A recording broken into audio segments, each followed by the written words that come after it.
नमस्कार बच्चों, आज आप लोगों को हम वेग के बारे में बताएंगे। गति का पहला नियम, दूसरा नियम आप लोग पढ़ चुके हैं। पहला नियम जड़त्व का नियम है, उसमें बताया कि प्रत्येक वस्तु अपनी स्थिति में परिवर्तन का विरोध करती है।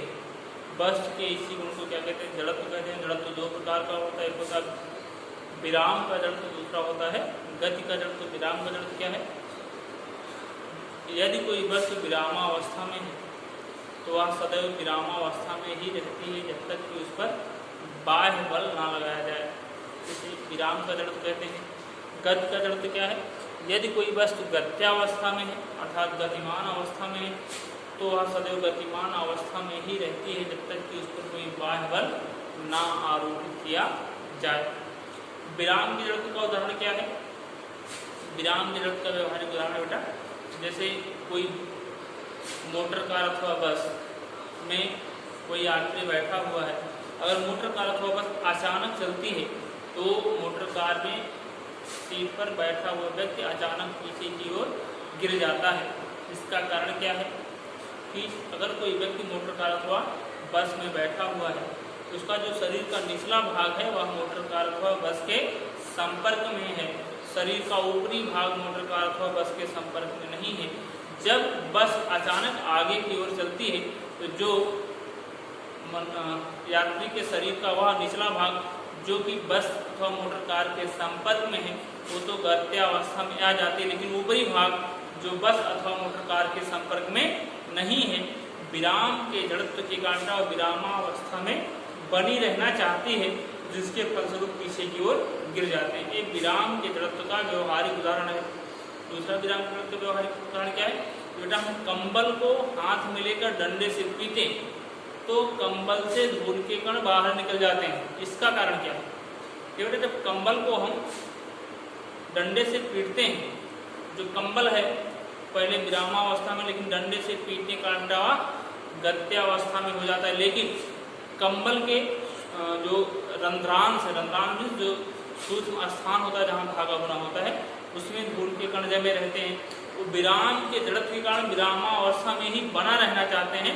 जब हम डंडे से पीटते हैं तो कंबल तो गत्यावस्था में हो गए, लेकिन धूल के कण विराम के जड़त्व के कारण विरामावस्था में बने रहते हैं। अब उनको रोकने के लिए कोई बेस कोई स्थान नहीं मिलता, इसलिए धूल के कण क्या होते हैं? नीचे गिर जाते हैं। एक भी विराम के जड़त्व का उदाहरण है। एक उदाहरण आपको और बताते हैं विराम के जड़त्व का, कि यदि हम जार लें, एक कांच का जार लें, उस पर एक मोटा कागज रखें, मोटे कागज के ऊपर एक सिक्का रखें। क्या रखें? सिक्का। और कागज को तेजी से हम खींचें तो सिक्का जो है जार में गिरेगा, सिक्का कागज के साथ बाहर नहीं आएगा। क्यों? क्योंकि सिक्का बेटा विराम के जड़त्व के कारण विरामावस्था में बना रहता है और जार में गिर जाता है, जबकि कागज पर बाह्य बल लगता है वह गत्यावस्था में आ जाता है, लेकिन सिक्का विराम के जड़त्व के कारण विरामावस्था में रहता है और वह जार में गिर जाता है। ठीक। अब जो आपको बताया गया गति का जड़त्व जो दूसरा नियम है, गति का जड़त्व कि प्रत्येक यदि कोई वस्तु गतिमान अवस्था में अथवा एक समान वेग से गति कर रही तो वह सदैव एक समान वेग से गति करती ही रहना चाहती है जब तक कि उस पर कोई बाह्य बल ना लगाए। तो गति के जड़त्व का व्यवहारिक उदाहरण क्या बेटा? कि यदि कोई मोटर कार अथवा बस है जो कि गतिमान है, चल रही है, अगर अचानक ब्रेक लगता है तो उसमें बैठा हुआ यात्री आगे की ओर झुक जाता है। इसका कारण क्या है बेटा? कि जब किसी मोटर कार अथवा बस में कोई यात्री यात्रा कर रहा है तो जिस स्पीड से बस चल रही है उसी स्पीड से उसमें बैठा हुआ यात्री भी चल रहा है। भले उसको लगा हम बैठे हैं, लेकिन जितना बस की स्पीड है उतना ही उस यात्री की भी स्पीड है। अगर बस गत्यावस्था में है तो उसमें बैठा हुआ यात्री भी गत्यावस्था में है। जब बस का ड्राइवर बस में अचानक ब्रेक लगाता है तो बस तो विरामावस्था में आ जाती है, लेकिन हमारा शरीर का जो ऊपरी भाग है जो बस के संपर्क में नहीं है वह बेटा गति के जड़त्व के कारण गत्यावस्था में ही बना रहना चाहता है, जिसके फलस्वरूप हमारा शरीर आगे की ओर झुक जाता है। ये गति के जड़त्व का उदाहरण है। और जो दूसरा नियम है बेटा, दूसरा नियम था बल से संबंधित नियम था कि किसी वस्तु पर लगाया गया जो बल होता है वह वस्तु के द्रव्यमान के अनुक्रमानुपाती होता है। और क्या नियम था? दूसरा नियम कि किसी वस्तु पर लगाया गया बल वस्तु में उत्पन्न त्वरण के अनुपाती होता है, अर्थात यह डायरेक्टली प्रोपोर्शनल टू ए। दोनों को बेटा मिला दिए क्या हो जाए यम ए।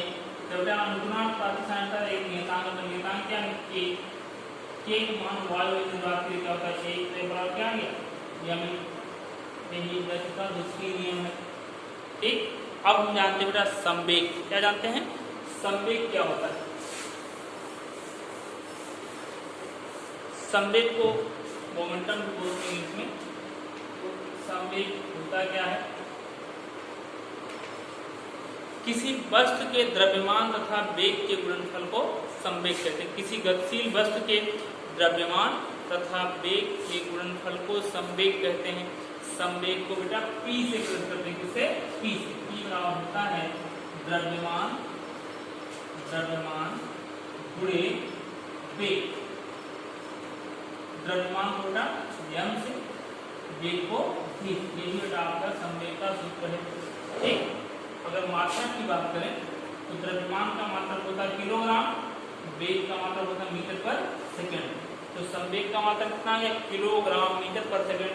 तथा बीमा, अगर बीमा की बात करें, डायमेंशन की बात करें तो किलोग्राम की बीमा होती है m, मीटर की बीमा होती है l और सेकंड की बीमा होती है t। सबको एक साथ रखते क्या जाएगा m l t की पावर माइनस 1। अब नेक्स्ट आपका टॉपिक क्या पढ़ते हैं? आवेग। क्या पढ़ते हैं बेटा? आवेग।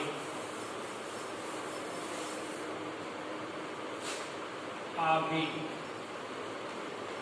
आवेग को इंपल्स भी बोलते हैं। इंपल्स। आवेग क्या है? ध्यान सुनेंगे आवेग को। जब बेटा किसी वस्तु पर हम बल आरोपित करते हैं तो उस वस्तु पर आरोपित बल का परिमाण तथा आरोपित बल के समयांतराल के गुणनफल को आवेग कहते हैं। किसी वस्तु पर आरोपित बल के परिमाण तथा आरोपित बल के समयांतराल के गुणनफल को आवेग कहते हैं। आवेग को I से प्रस्तुत करते हैं। आवेग बराबर होता है बल गुणे बल आरोपित करने का समय। आरोपित करने का समय अर्थात किसी वस्तु पर हम कितने समय तक और कितना बल आरोपित करें, कितना बल आरोपित करें और कितने समय तक आरोपित कर रहे हैं, दोनों के गुणनफल को आवेग कहते हैं। आवेग को बेटा I से करते बल को F से और समयांतराल को डेल्टा T से। बेटा आपका आवेग का सूत्र है। लेकिन आवेग के सूत्र को अगर हम कलन अवकलन के फॉर्म में लिखें, समाकलन फॉर्म में I बराबर बेटा T1 to T2 limit F dt। ये जिसका आवेग का व्यंजक है, लेकिन ये समाकलन के फॉर्म में। इसके बाद जो आपका नियम है गति का तृतीय नियम है, जिसे क्रिया का नियम भी कहते हैं। क्या? गति का तृतीय नियम, जिसे क्रिया प्रतिक्रिया का नियम भी कहते हैं। का नियम यह क्या है? क्रिया प्रतिक्रिया नियम कि प्रत्येक क्रिया के बराबर विपरीत दिशा में समान प्रतिक्रिया होती है। प्रत्येक क्रिया के बराबर विपरीत दिशा में समान प्रतिक्रिया होती है, जिसे क्रिया प्रतिक्रिया का नियम कहते हैं। ठीक, प्रत्येक क्रिया के बराबर विपरीत दिशा में समान प्रतिक्रिया होती है, जिसे क्रिया प्रतिक्रिया का नियम कहते हैं। क्रिया प्रतिक्रिया नियम का व्यवहारिक उदाहरण क्या है बेटा? इसको समझते हैं। व्यवहारिक उदाहरण जैसे नाव, तो नाव नदी में तैरती है, इसकी सहायता से नदी के एक पार दूसरे पार जाते हैं। अगर हम नाव से जंप करते हैं, नदी किनारे पहुंचकर नाव से जंप करते हैं, तो जब नाव से जंप करते हैं किनारे पर, नाव भी पीछे की ओर हट जाती है। ठीक, क्योंकि हम जब क्रिया करते हैं तो नाव क्या करती है? प्रतिक्रिया करती है। प्रतिक्रिया फलस्वरूप नाव भी पीछे हट जाती है। ये क्रिया प्रतिक्रिया के नियम का व्यवहारिक उदाहरण है। ठीक, बंदूक से जब हम गोली मारते हैं, ठीक है, तो गोली आगे जाती है, लेकिन जो बंदूक चलाता है उसको भी कंधे पर पीछे झटका लगता है, क्योंकि आगे क्रिया होती है, प्रक्रिया किधर होती है, पीछे। ठीक, धन्यवाद। कल इससे रिलेटेड आपको कुछ न्यूमेरिकल सवाल बताए जाएंगे नेक्स्ट वीडियो में।